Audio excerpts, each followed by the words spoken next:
two of those types. They're just the two types that get talked about the most out there in the business world. The other kinds, emotion, identity, and value and meaning, are not just more difficult to deal with because they're invisible and they're ethereal and they have to do with our feelings, but mostly they're not quantifiable because at their heart they're not quantitative value, they're qualitative value. And it turns out, I'll show you in a second, they are the biggest side of the value equation.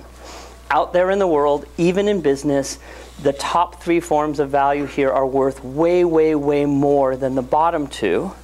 And most of you that are designers or developers of some sort probably already feel something about that. But our business colleagues don't, because it's been drummed into their heads that the only thing worth tracking are these two, because habitually they're the only easy ones to track. So we'll talk about that in a little bit. The reason why this matters for experience is that these kinds of value are only emergent in the context of an experience. Experience is the capsule or the foundation and the situation in which value exchanges. And some other things about value. Value is always dynamic. It's always changing.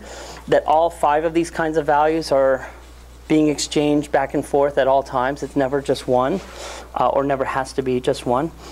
And that value emerges in the context of needs and offers and intents, which are sort of design thinking, design process terms, and that they only happen in they only emerge in the context of a relationship. So you can't exchange value of any kind with someone without there being a moment of relationship, and hopefully it's a lot longer than a moment. And that sets the entire context for why experience is important, because relationships only happen in experiences.